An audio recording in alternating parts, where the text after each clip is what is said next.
Good afternoon, everybody. Welcome to this panel. My name is Klein. I'm a journalist in Israel. I live in Yerushalayim. I have 3 very little kids, and they're very cute. And my wife is trying to take care of them now when they're trying to maybe sleep a little bit. I write for Makor Rishon newspaper. It's a weekly newspaper in Israel. And I've been writing for the past almost 10 years on Jewish diaspora affairs, and I want to introduce our amazing panel here. It's going to be very interesting. On my left is Ruth Calderon. I have 3 children, but they are more mature. Who says they're more mature? I mean, they are older in years. Oh, they're exactly okay. So you are a visiting professor in Talmudic civil law in Harvard Law School, former member of Knesset, of the Jstreet party, and deputy speaker of the Knesset. An educator and academic Talmud scholar. You could clap your hands for her. We have Kenneth Bob. He serves as the president of Ameinu. You saw their stand there in the tent, a progressive Zionist organization and a chair of a project, Rosanna USA. He's a member of the Jewish Agency for Israel Board of Governors and sits in its executive committee and many other progressive Jewish organizations. And then I also have 3 children. And you have 3? Oh, wow. Listen, statistics over here are very very good. Are they mature? Well, 2 live in Israel, so that's a good decision. Okay. And, one's in Brooklyn. Okay. I'm sorry, mature in Hebrew, מבוגרים, I didn't mean הכל בסדר. internally. We have 3 kids up until the age of 3. So yeah, they are older. right, it's a little different. Okay, and then on my far left. Yeah. Well done. Okay. We have Yossi Klein Halevi. We are not related, I don't think. We'll have to look into that. Senior fellow at the Shalom Hartman Institute in Jerusalem, and he co-directs the Institute's Muslim Leadership Initiative, an author, and I'm sure many of you have either read his book or should read his book. So, which one? That's Yossi. So this, you could clap your hands for him too. Okay. This panel, unfortunately, we started a little bit late because of lunch, our kosher lunch that was stolen and brought back. And we're going to talk about, this whole conference is talking about Jewish diaspora relations, Israel-Jewish diaspora relations, and this one is specific on the niche of immigrants, of the wandering Jew. And it's interesting because this morning, I came in direct from Tel Aviv airport, and I'm going away very soon, and I slept great on the flight. Anyways, I have an American passport. I was born in America but grew up in Israel. So Yossi was saying I'm like his kids because I grew up in Israel as an Israeli, but my parents were American, and they took my passport and they said welcome home.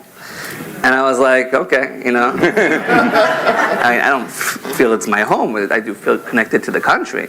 But I think that's something that all of us kind of went through. And we had an email introduction to this panel, and all 3 of them were immigrants at a certain point of their life. And Ruth is now an immigrant in a way, right? Like living in the U.S. without being, I have a great immigration story, but you'll tell me when. Okay.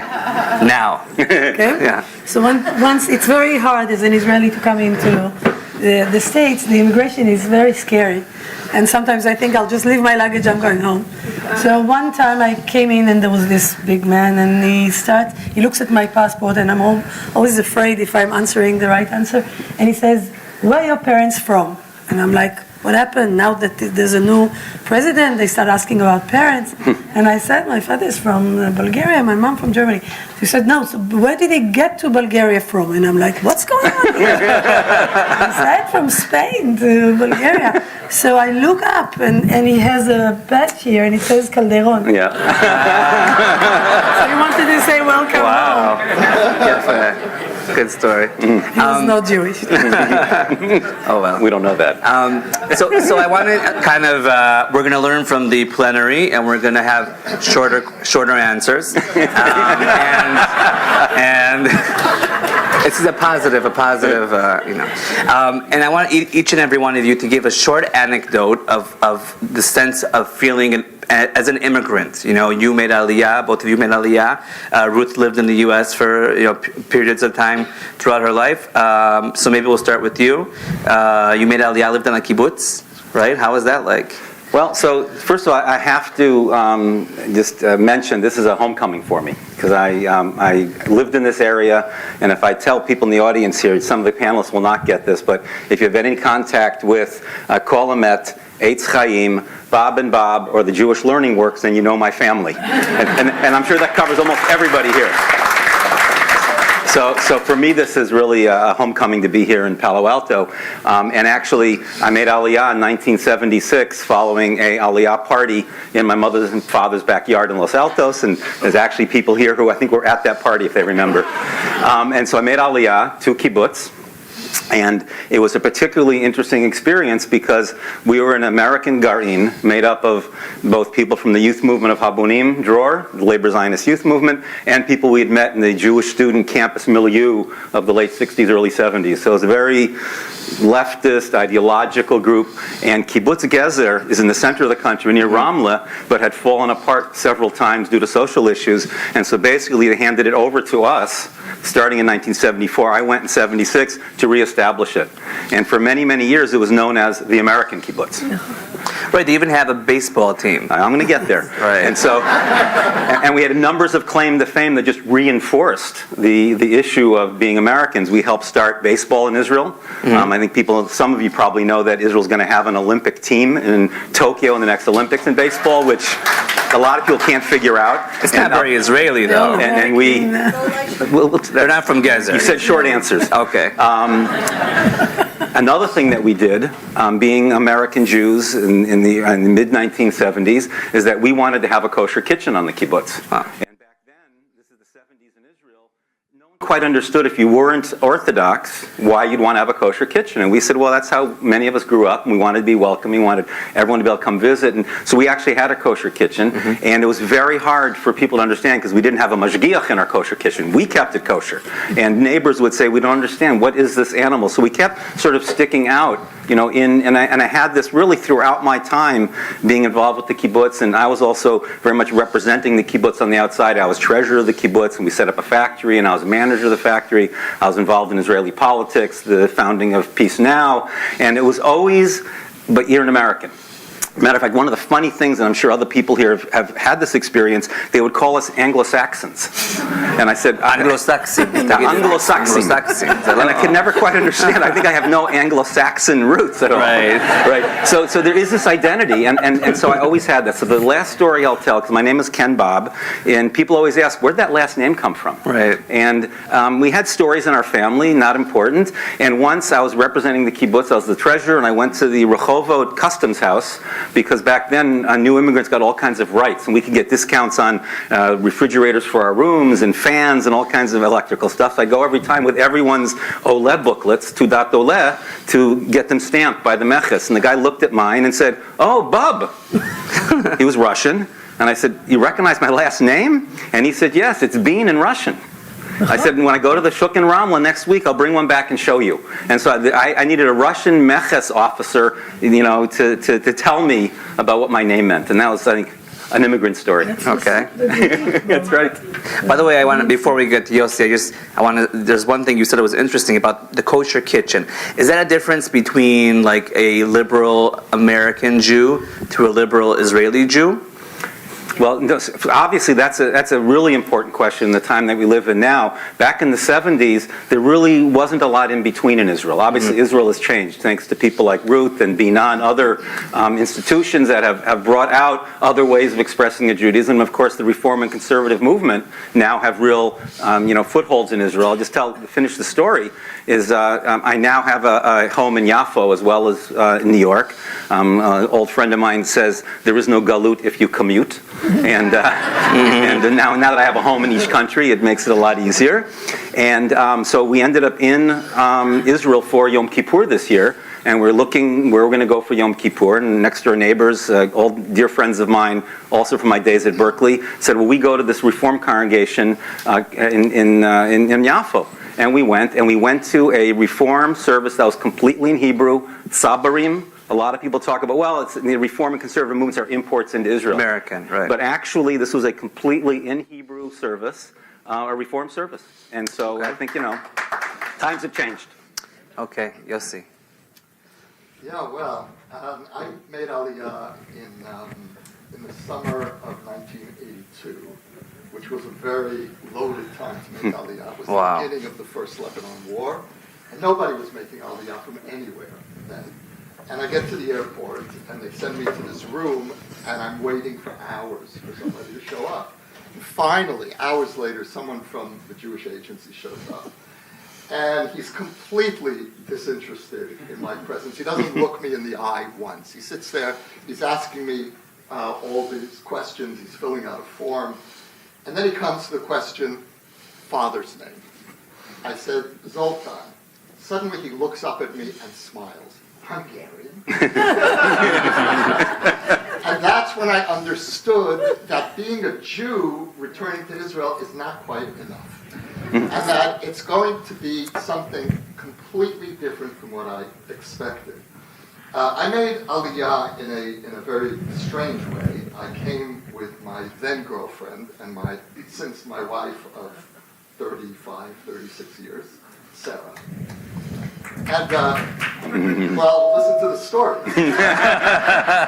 Sarah is actually one of the very few immigrants to Israel who genuinely is Anglo-Saxon. She is a Mayflower descendant.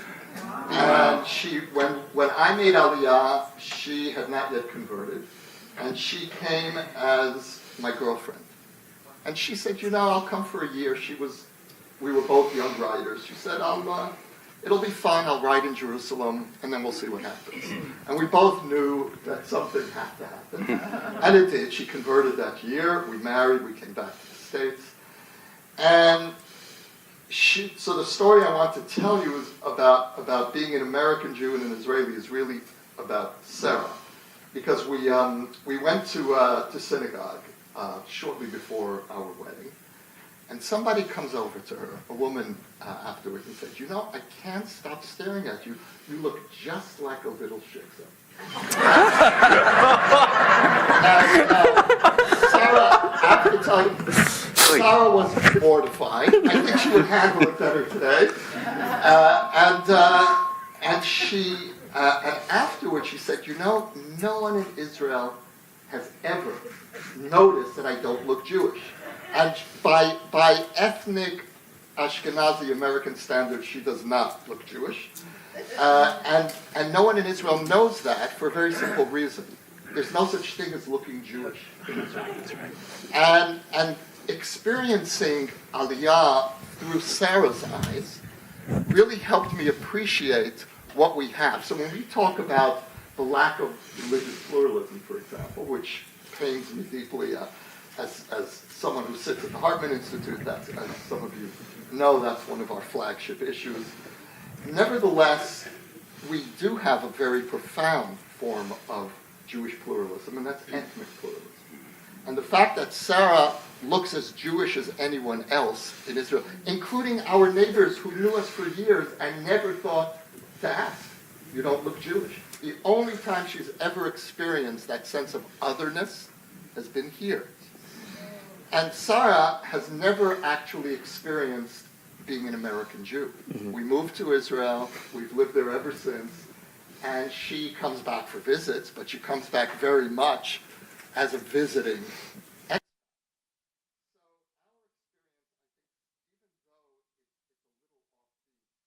I think it says something really essential about Israel. Okay. Ruth? What a lovely session. I enjoy myself. We can stay here longer if you want. We'll cancel the next... I don't know which story to pick. I just want to say that I'm very Israeli. You can hear it. And yet I feel more Jewish than Israeli. That is really what I am. And I feel that if I would have to stay here or in any place in the world with the Jewish community, I'm naturally blending in. And so that feeling of here and there is something I cherish and I love. And in this culture of ours, and the fact that wherever you get in the world, in Peru, in Australia, if you come to Friday night, they will immediately be your family and take you home, and you feel the same to them. But still, the Israeli eyes coming here. I spent a year in Australia when I was a teenager, then a year in Savannah, Georgia, with my father as a sabbatical. He was specializing in storage of silos, so there's, I think it is cotton there.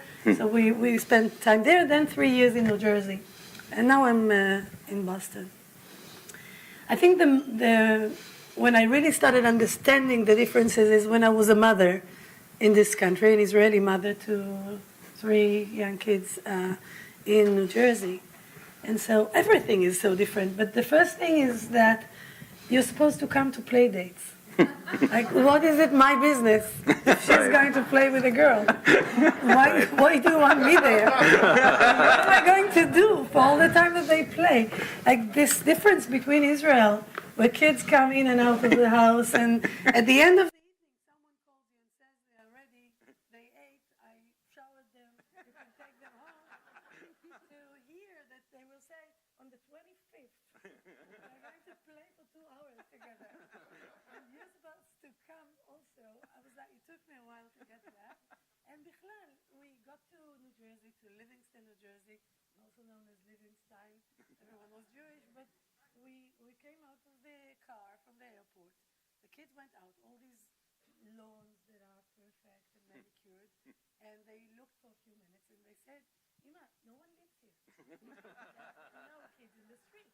Nobody plays. Like, what are we supposed to do here with all this lawn and... They were all on play dates at the moment. So then I saw that every house has their own nadnedot in the backyard. Swings. But what do you do with swings if you don't have kids that are just there when you go out? So that was a lot to kind of learn. And one day, my central girl, Naomi, she went to school. She had no English at all. She was, I think, 4th grade in elementary school. And after, like, I don't know, 2 months, she came back and she said, today, Mrs. Thor told all the kids to applaud me. And I was like, what? How come? She doesn't even speak English. So, well, she said, because I lost my accent.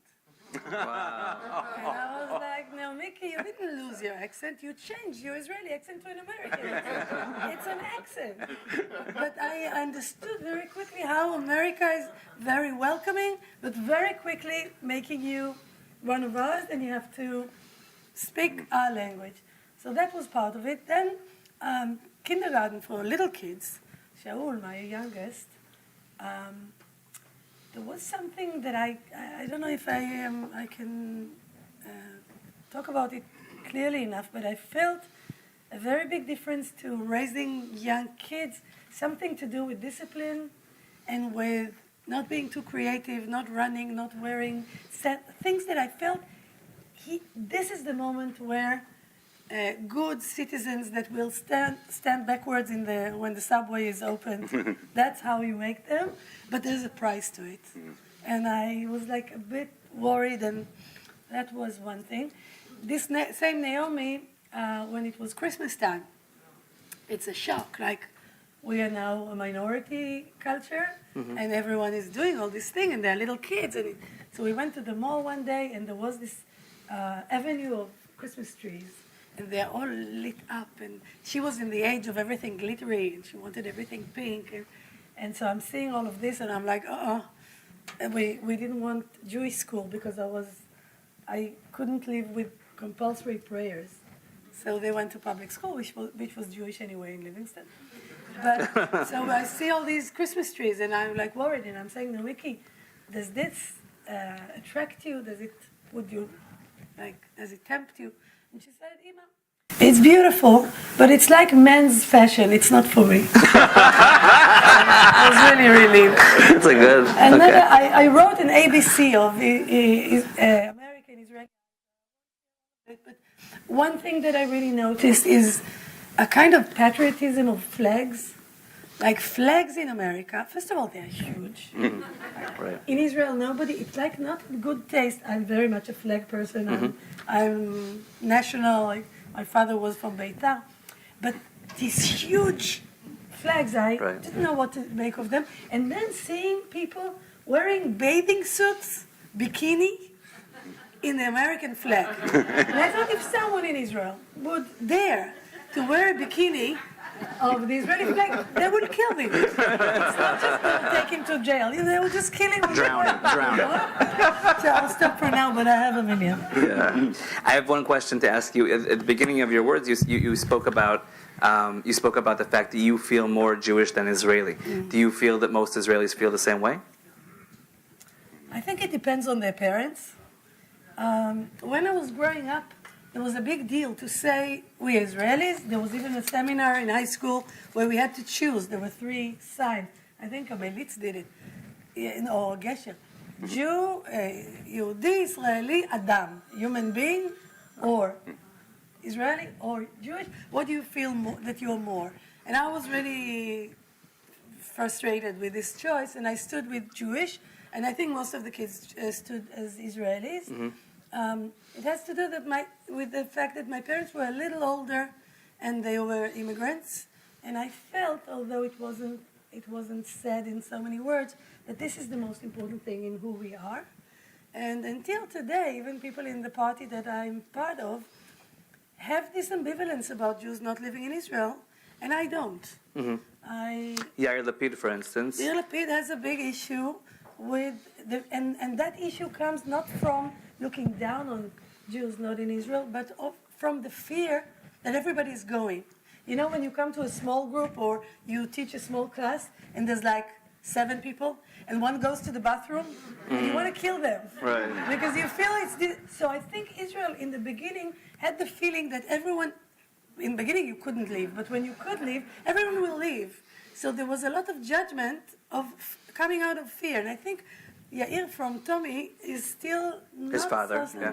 But it's getting there. So I could tell you, I interviewed Yair Lapid this year, and he mentioned both Israelis moving, leaving Israel and moving to the U.S. or other countries. So it was, called Yerida, someone going down. And today it's like a lot of people. Said that? So a lot of people, it's like considered derogatory. So I don't know if he would use the word, but it said it makes him mad that Israelis are going to live in the U.S., which is interesting. And the second thing he said was you could only really fulfill your Jewish values fully in Israel, which I think was interesting from a guy, in a center, Israeli party, non-religious. Necessarily very Jewish, right? Definitely. So as someone who was a son of Olim, we made Aliyah when I was 2. I don't remember too much. Everybody says I yelled on the plane for 10 hours, but that's about it.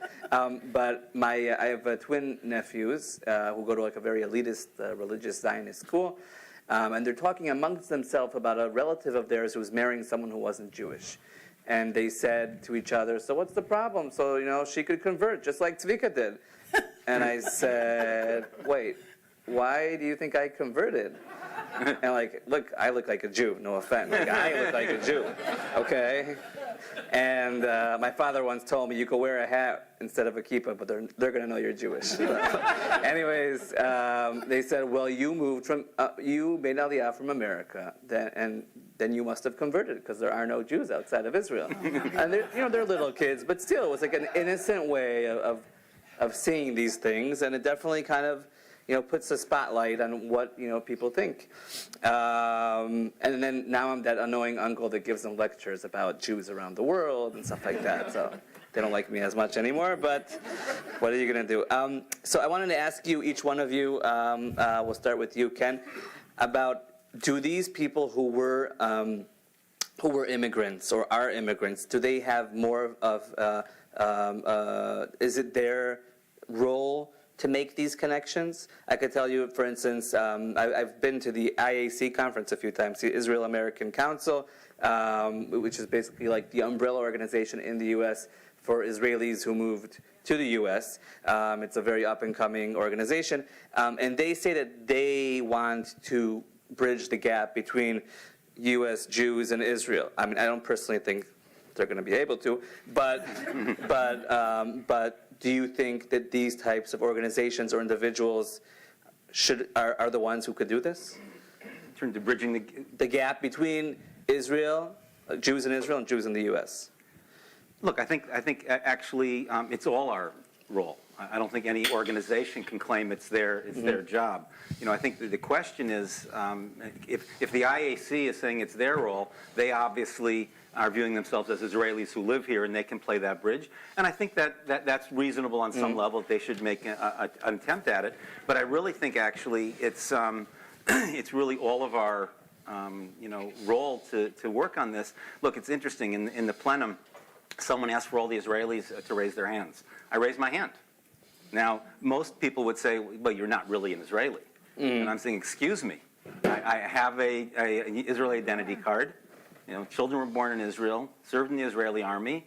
Now I have an apartment there, but that's not the point. The point is that I identify both as an Israeli, as an American Jew. So in some ways, I find it very useful in dealing with this issue. I was telling someone previously that I love the Hebrew language, and whenever I'm with an Israeli, I speak to them in Hebrew as a matter of principle. I will tell a story that happened, which excuse the political nature of it, but I was speaking at a conference in Toronto on Sunday. J-Space Canada it was called, and the JDL, which I didn't even know existed anymore, Yossi, by the way, but it does evidently. In Canada. At least in Toronto it does. Yeah. And they came and disturbed the conference. I get their emails. Yes, they disturbed the conference, called us all kinds of terrible names, and I had to go back to the airport, and a very close friend of mine, a Bedouin woman who is now in Montreal, was speaking at the conference as well, and we decided to take a lift together to the airport to catch up on the way, and as we walked out of the hotel, the JDLers were still demonstrating, and I was speaking to Amal in Hebrew, because that's the language that we speak in. And they started yelling at us, leftist traitors. Well, Amal thought this was pretty funny. She's a Bedouin, Palestinian, Israeli citizen being called a leftist traitor talking to her Jewish friend in Hebrew. And so, so it's these identities, the identities are in some ways are very interesting. To hear Ruth talk about how she identifies first as a Jew, and most Israelis, especially young Israelis I know, probably wouldn't answer the question that way. So I think there's a lot of bridging that needs to be done. This is why this whole notion of this conference I think is so valuable, because I think we have to break out of some of these old models. I'll give you one other example. In the bio, you mentioned that I'm the executive of the Jewish Agency, which is an interesting place to function in this world. Just did a whole new strategic plan that addresses some of these issues under the leadership of Yitzhak Bougie Herzog, and I think it's actually an exciting time to try to deal with this. So probably many of you know that the Jewish Agency has lots of shlichim, emissaries, in North America. Summer camps, communities, educators, all kinds, right? One thing that we've discovered at the Jewish Agency is one of the best bridges to connect the American Jewish community to Israel is the shlichim when they go home. They've now lived in North America for 2-3 years. They now have experienced a lot of different things Jewishly. Tzippi talked about walking to a synagogue and walking in and sitting with her husband, and most of the Israelis had never seen that. And all of a sudden here they're living in liberal Jewish communities where this is happening. And so we're now trying at the Jewish Agency to figure out how we harness those shlichim. 71 years late. Well, maybe. You know what? I didn't have David Ben-Gurion's ear when he was chair of the Jewish Agency. Okay, well. So I just give that as an example. There's a couple models here where I think that we can leverage existing things we already do to help build these bridges better. Okay, Yossi? Yeah, the group that I feel in some way culturally closest to within world Jewry outside of Israel are Israeli Americans. And the reason for that is because we actually speak the same language. I mean, literally the same language. And we speak that same language to our kids, which is, I call it the new Yiddish or the new Ladino, which is the meeting point of the two great Jewish languages of our time, which is Hebrew and English. And the two groups that speak, though, that are initiates into this new Yiddish or Ladino, we call it Hebrish. Hebrish are exactly, which is, I'm sure, the language you grew up in. And that is Israeli Americans and American Israelis. And so there's really something, I think there's a missing bridge. Now, I don't know if these two groups have the cultural power or authority to ripple beyond ourselves, but we're the ones who really know these two centers of Jewish life. And I think it's time to begin that conversation. I also think that it's a sign of the maturation of Israeli society that someone like me would feel closest to Israelis who left and moved to the place that I chose to leave. And that really is an indication that those days that you were talking about, Ruth, are over. And thank God they're over. You know, we don't have to count There are enough traffic jams as they are. Yeah, really. Everyone will come. No, and the moment, the breakthrough moment for Israeli society was the 90s, with first the Ethiopians and then the Russians. Israelis didn't really say we have too many immigrants. You didn't quite hear that. Maybe you did. But certainly that's when I think we as a society lost our numbers angst. And we began to relax. You know, we've now fortunately moved from the number 6 million Israeli Jews to 7 million. And I felt that was a big emotional milestone, where we don't have to keep talking about 6 million Israeli Jews anymore. And so we're 7 million, and that too is an indication of relaxing into the demographic reality that we've managed to achieve. And we're very close to being, we are now the largest, as far as I know, the largest Jewish community in the world. We're very close to having an absolute majority of the world's Jews soon. So in that sense, I think it can help us navigate the transition from an outmoded ideological negation of world Jewry, and this notion of galut, which is really a term that I almost never hear anymore in Israel. You know who uses it? Religious Zionists use it. That's where you'll In my newspaper on this Friday. I don't know if you saw it. So, but that's who will use it. It comes from the religious Zionist community, but outside of that world, you don't hear about galut.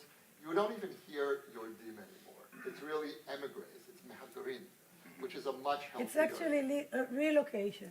Relocation. Definitely here in Palo Alto, right? So it's a much healthier way of looking at it. And in that sense, you know, I think that one of the great achievements of Zionism, of the Jewish people, is that the galut is over.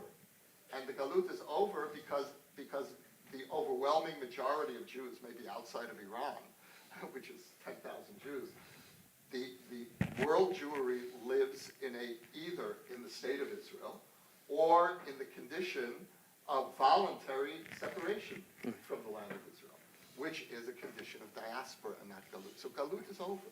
And galut ended in 1989 with the fall of the Iron Curtain. That was the end of galut. And so we're living in this extraordinary moment that I think we should be celebrating and not agonizing over. Wow, that's very interesting, and I want to definitely. But I want to. There's specifically, you mentioned you feel closest to, I guess, American Jews living in Israel and Israeli Jews living in the U.S. I didn't say the first. I said the second. Okay.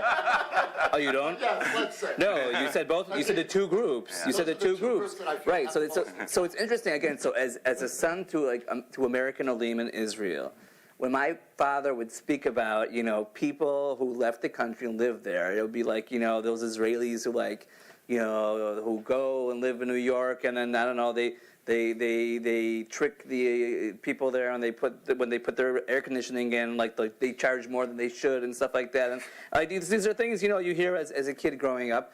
And also, again, as someone who has been, again, I've been to the IC a few times in the past few years. It's interesting, their evolution from being Israelis to then understanding, wait, we cannot just be and Israelis in the U.S., because it's just like saying, as someone who grew up in Israel, that I'm an American, and when I come to America, welcome home. No, it's not my home. I may sound a little American, but at the end of the day, I'm Israeli. And when kids of immigrants, when they move somewhere, they're not going to keep on taking that identity a little bit, but they want to move on. So now they're understanding their whole Jewish aspect, right, of living here. But I'm wondering what your relationship is with these Israelis who moved overseas, because it's a very different type of community. Yeah, I mean, for me, it really begins linguistically, and Because you speak English, so what's the difference between you and American Jews? Because the Hebrew and English really have merged for me. When certainly, when I would talk with my kids, I'm mitlabeting, and it's a whole new syntax, and that's really in some ways a metaphor for a deeper process of two groups that do feel to some extent at home in both places. So I wouldn't negate the at-homeness of either group in the place that they left. There still is a deep connection. And when I go speak on campuses here, the kids who move me most, and the kids who are most strongly for Israel, who take the greatest risks standing up for Israel on campuses, tend to be the children of Israeli Americans. Right. And so, and that's not even talking about those kids who go to Israel to do the army and come back. I mean, there's a very powerful movement here, and I'm really glad to see that they're organizing finally, and that they're owning this identity, because it's a terrific identity, and it's a great asset for the Jewish people. I'll add just one sentence to that. I find it interesting. I've been back now, I lived in Israel until 1990, so I've actually lived in New York longer than I've lived anywhere. And when people ask me where I'm from, I never say New York. I live in New York. I connect I'm stronger to my time in Israel, and actually both in Minneapolis and here in Palo Alto. And I find also that although I'm very involved in American Jewish life and Jewish organizational life, that when I go to Israel as an American with some, delegation or something, I always feel a little bit uncomfortable. Like I don't really fit in with the Americans. I know much more about Israel. I speak Hebrew. I connect with people. I know my way around Israel better than most of the American Jews I go with. And I do it, and I play a role, and I can do it, but I don't feel completely comfortable anymore. Even though I've been back so long from Israel, I still feel much more connected as that Israeli-American or American-Israeli. And yet, when someone at passport control says to me, "Here, welcome home," I appreciate it, and there's a certain feeling, a response. Well, you grew up here, so it's different. One quick story about passport control. You've both told stories. So, for a while, I was living in New York, running an Israeli internet security company. So I was commuting back and forth all the time, and eventually I was arranging the purchase of the Israeli company by a company here in Silicon Valley, and the CTO of the company here, last name was Baruch. And I had to take him to Israel to meet our tech team. So we went through passport control, and the guy at passport control said to him, "Your last name is Baruch." And he said, "Well, it's Baruch." And what did the guy say? "Is this your first time in Israel?" And the man said, "Yes." And he said, "Why?"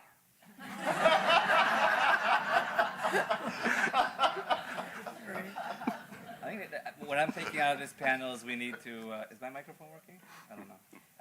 That we need to create a book of stories from passport control.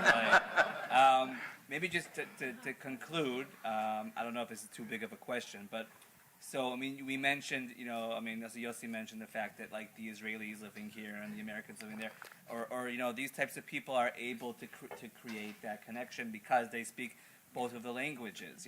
American Jews, most of them don't speak Hebrew, and then the same thing, with Israelis who, more and more Israelis speak English today, but they don't speak like Jewish American, English. They don't. Again, whatever. It's not like it's not part of their lexicon or whatever. And I'm wondering what do you think can be one of these solutions to bridge that gap, to create this, even though both sides don't really have that basis? I didn't answer the question before, and I feel it's a very difficult one, because something is going on now that I'm not sure I understand completely, but I've been here for a semester, so I'm on campus and have a little more time to feel what's happening. And I feel, and excuse me if I'm completely missing it, I feel that American Jews are embarrassed by us. And they don't exactly know what to do with Israel and with what Israel does. And usually they say it's because of politics, because of the prime minister, because of politics.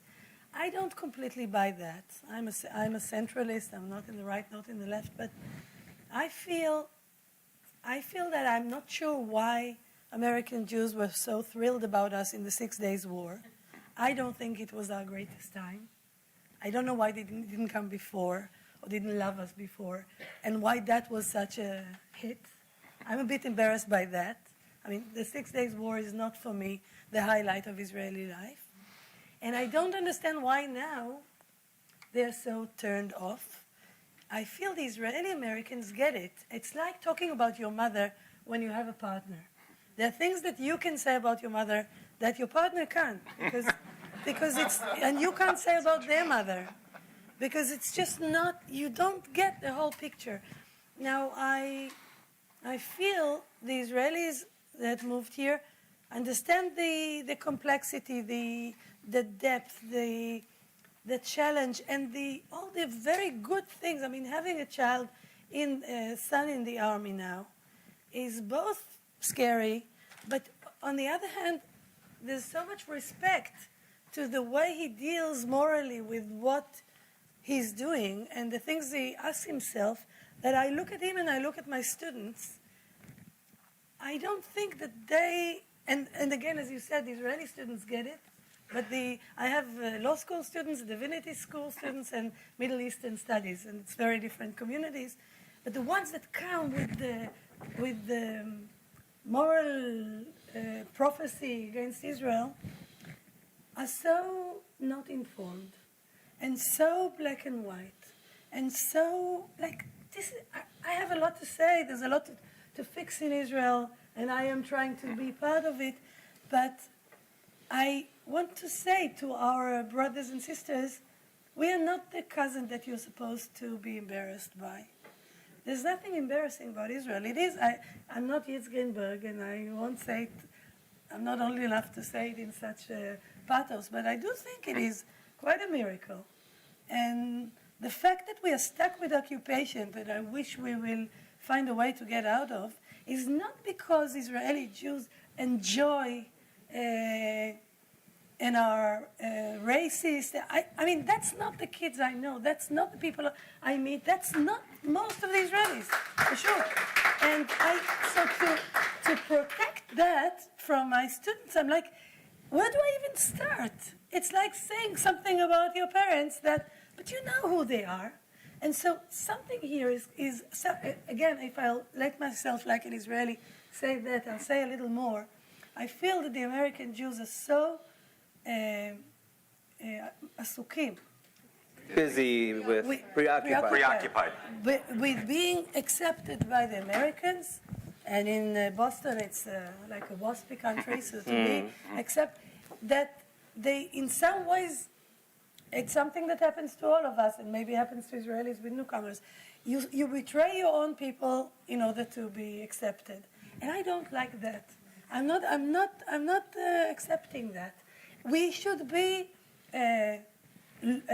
disputed or for everything bad that we do, and we do bad things. Of having sovereignty is a huge nisayon, trial.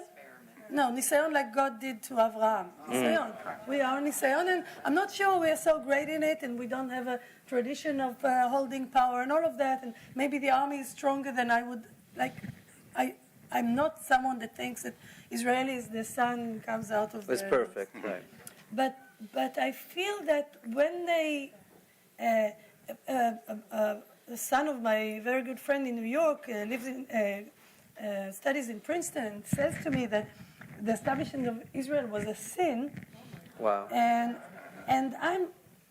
he's now a Marxist, let alone that his parents own big parts of the land. And it's an age to be Marxist. I think, the simple truth of people came as immigrants from Bulgaria or Germany, there was no option to not live, and we want to live. And I live in a shchuna, excuse me for being long, but it's important, that was sitting on a. I was just looking at my clock and my Sorry. watch. Sorry. On a Palestinian village that is no longer there. Yeah, it's I fine. know that. I take responsibility on that. And if I can pay and if I can do and help people to find a good life, I'll do everything I can. But I'm not going to go away. That's not an option. And I don't feel that the American partners give a serious. I mean, I'm dealing with college students, so maybe. Right. So But you- that but thing what of you're saying has being a lot. a bridge. What is the water under the bridge? What is the real problem? That we are embarrassing, that we have power, that having power today in our era is something that is always bad. Power is not a bad thing. Power used for bad things is bad. But I'd rather we tried the alternative. It wasn't so great, and so I don't want to. Okay, I'm going to stop you here, even though I want to hear a lot more of this. I do. I think it's a very, very important point. In short, like 1.5, 2 sentences, what can be the solution? So, because I've been limited. I want to hear you do this. Yeah, right. Because I've been limited to a very short period, I can't It's like possibly. a tweet. Think of a tweet. So, 150 letters. right. Go. So, there is this is going to be a commercial actually. There's a project coming up. There's something called the World Zionist Congress. And it's this entity where Jews all over the world can participate in really a Jewish parliament, an international Jewish parliament. I didn't say you could use this for your political. No. You'll see where I'm going with it. It makes a lot of sense. Everyone here in the audience isn't going to vote for you. They're all on the right. It's not an advertisement for my list. And this is an opportunity for Jews everywhere to participate in something together. And we come together next October in Jerusalem with delegations from all over the world. The Israeli delegation is actually based on the Knesset elections, and everywhere else we choose our delegates. We're going to have an election in this country, and there's Zionist lists of all stripes of religious affiliation, political. He mentioned my list. We have a Tikva slate, which is progressive Zionist. There's the ZOA on the right and everything in between. And just to answer your point, for instance, we are going to be running a Hebrew campaign. Okay. We want Israelis to engage around this. Israelis who live here, so there's a way for them to have a voice. So the solution is voting for the World Zionist Congress. By the way, Well, I didn't say the solution. I said it's a tool we can use for all of us to engage together. Okay, I'll just mention that 50,000 American Jews voted last time out of 6 million. 56,000, but okay. Out of 6 million Jews, right. so something has to be. There's still 6 million here. Right. Okay. One sentence. They're gonna kill me over here. I got Israeli music. Wow. You want to sing us a verse? Do you want me to say something more about it? No. Thank you very much. Done. Thank you, everybody. Oh wait. Okay. Yeah. The old Israeli music, the Zionist music, and the early state music was very much Israeli, and the message to diaspora Jews is keep out. This is music that belongs to us, not to you.